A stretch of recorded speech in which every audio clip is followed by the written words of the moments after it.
السلام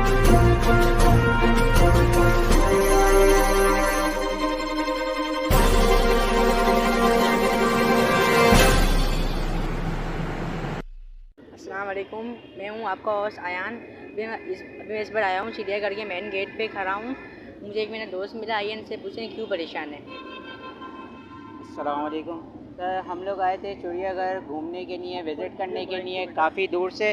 تو ابھی یہاں پہ ہمیں آ کے پتہ چلا کہ آج ویڈنسڈے ہے اور یہ صرف لیڈیز کے لیے الاؤ ہے، یہاں پہ جو ہے جینٹس الاؤ نہیں ہوتے ویڈنسڈے کو۔ تو ہمارے جو ڈسٹینس تھا، ہم نے جو ٹریول کیا اور جو ہم نے دھول مٹی اور اتنا سفر کر کے آئے، وہ ہمارا ٹائم بھی ویسٹ ہوا اور ہماری ٹرپ بھی ضائع ہوئی اور ہمارا دن بھی ضائع ہوا ہے۔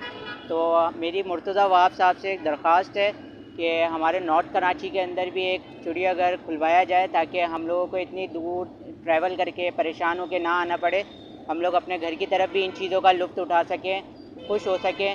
ہمارے گھر کے قریب میں کوئی بھی ایسی سہولیات موجود نہیں ہے جس کا ہم فائدہ اٹھا سکیں۔ ہمیں جب بھی کوئی چیز کا فائدہ اٹھانا ہو، کچھ مدد چاہیے ہو، تو ہمیں بہت دور ڈسٹینس پہ ٹریول کرنا پڑتا ہے۔ نہ امیوزمنٹ پارکس ہے، نہ زو ہے، نہ کوئی فردر فن کی چیزیں ہیں وہاں پہ۔ تو میری مرتضیٰ وہاب صاحب سے درخواست ہے کہ راستوں کے ساتھ ساتھ زو وغیرہ پارکس ان چیزوں کا بھی آغاز کیا جائے تاکہ جو ہے لوگوں کو پریشانی کا سامنا نہ کرنا پڑے۔ اور کہوں گا KYJ نیوز کا کہ انہوں نے ہمیں یہاں پہ موقع دیا اپنی درخواست رکھنے کے لیے۔ یہ لوگ آئے تھے یہاں پہ وزٹ کرنے، تو ہم نے ان سے ریکویسٹ کری کہ ہماری جو ہے درخواست سنیں اور پبلک تک اور گورنمنٹ تک پہنچائیں تاکہ ہم جو ہے ان چیزوں کا فائدہ اٹھا سکیں اور لطف لے سکیں۔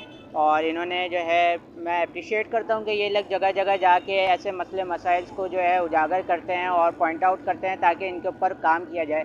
اور میں شکریہ سیکنڈ تھنگ یہ کروں گا کہ انہوں نے اپنی ٹیم کا حصہ بننے کے لیے مجھے آفر کری، اور انشاءاللہ تعالیٰ یہ لوگ بہت اچھا کام کر رہے ہیں، آگے بھی ایسے کرتے رہیں گے، ہمارے لیے جو ہے چیزوں کو پوائنٹ آؤٹ کریں گے تاکہ ہمارے لیے فیسلٹیز اور پرووائڈ کی جائے گورنمنٹ کے تھرو اور ہمارا فائدہ ہو۔ باقی تھینک یو، میں ان کا اپریشیٹ کرتا ہوں، شکریہ۔